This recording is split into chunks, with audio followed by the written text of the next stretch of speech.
Hello, ఎలా ఉన్నారు? ఇవాళ మనం శివంగి పులుసు చేసుకుందాం. ఈ పులుసుకి ఉల్లిపాయ, వెల్లుల్లిపాయ అవేమీ అక్కర్లేదు. వంకాయలు, కొన్ని మసాలా దినుసులు అవసరం. అది ఎలా చేసుకోవాలో చూద్దామా? ముందుగా మనం చింతపండు ఇలా నానబెట్టుకుని పెట్టుకుందాం.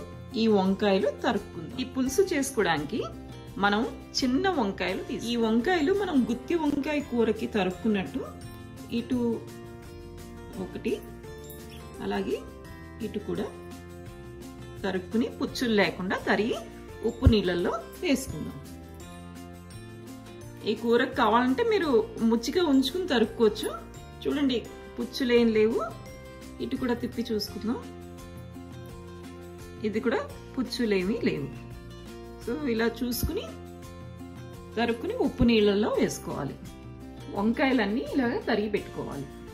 ఇప్పుడు మనం స్టవ్ వెలిగించుకుని కడాయి పెట్టుకుని కొద్దిగా నూనె వేసుకుని దాంట్లో ఈ తరుక్కున్న వంకాయలు వేసుకున్నాం.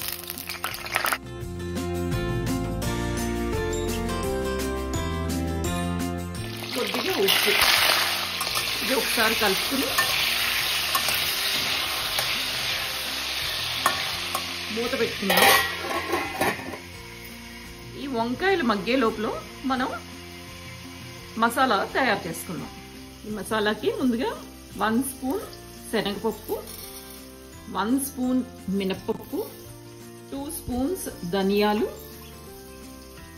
2 స్పూన్స్ నువ్వులు, 1/2 స్పూన్ మెంతులు, 1/2 స్పూన్ జీలకర్ర. ఇప్పుడు ఇవన్నీ ఎర్రగా వేయించుకుందాం.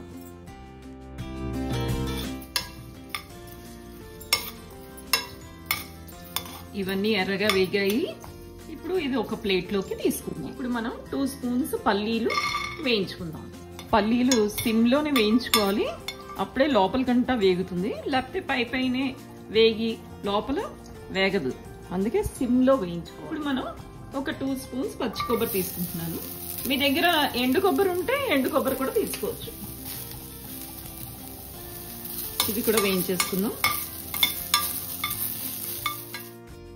ఈ కూర టేస్ట్ ఈ మసాలా దినుసులు కరెక్ట్గా వేగాలి. ఎక్కువగా వేగకూడదు, మరి తక్కువగా కూడా వేగకూడదు. కరెక్ట్గా రోస్ట్ అవ్వాలి. ఇప్పుడు దీంట్లో ఎండుమిరపకాయలు కూడా వేసుకుందాం. ఇవి కూడా వేయించేసుకుందాం. మీరు తినే కారాన్ని బట్టి ఎండుమిరపకాయలు వేసుకోవాలి. ఎండుమిరపకాయలు కూడా వేగిపోయాయి. ఇప్పుడు స్టవ్ కట్టేసుకుందాం. ముందుగా వేయించుకున్న మసాలా దినుసులన్నీ దీంట్లో కలిపేద్దాము. ఈ మసాలా దినుసులన్నీ చల్లారాక గ్రైండ్ చేసుకుని పొడి చేసుకుందాం. ఇప్పుడు ఈ కూర మూత తీసి చూద్దాము. దీంట్లో కొద్దిగా నీళ్లు కూడా పోసాను. బాగా మగ్గిపోయింది. ఇప్పుడు ఇలా ఉడుకుతూ ఉండగా మనం ముందుగా నానబెట్టుకున్న చింతపండు వడకట్టి ఆ రసం వేసుకోవాలి. కొద్దిగా నీళ్లు కూడా పోసుకుందాం. కొద్దిగా బెల్లం, కొంచెం పసుపు. ఇది బాగా కలుపుకుందాము.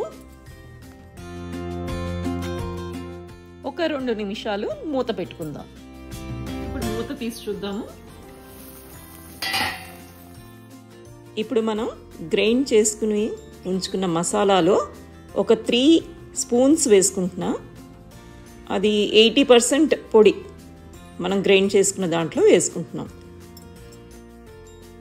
ఇప్పుడు ఇదంతా ఒకసారి కలుపుకుందాము. ఈ పులుసులో తగినంత పొడి వేసుకోవాలి. పొడి మిగిలిపోతే కనుక మీరు ఒక బాటిల్లో స్టోర్ చేసుకోండి, మళ్ళీ వాడుకోవచ్చు.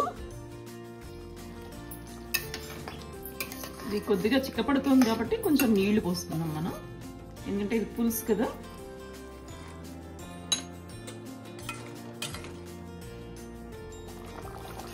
ఇది ఉడుకుతుంది.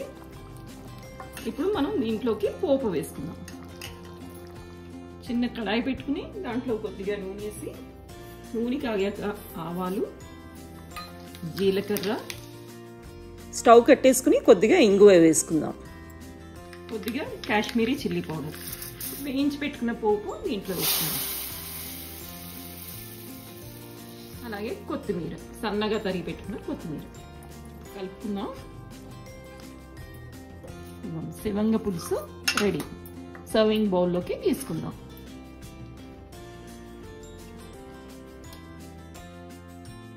ఘుమఘుమలాడే శివంగి పులుసు రెడీ అయ్యింది. ఈ పులుసు ఎక్కువ ఉత్తరాంధ్ర వాళ్ళు చేసుకుంటారు. మీరు ఈ పులుసు వేడి అన్నంలో నెయ్యి వేసుకుని కలుపుకొని తింటే చాలా రుచిగా ఉంటుంది. మీరు కూడా ట్రై చేసి చూడండి. ఎలా ఉందో కమెంట్ బాక్స్లో చెప్పండి. Okay, bye.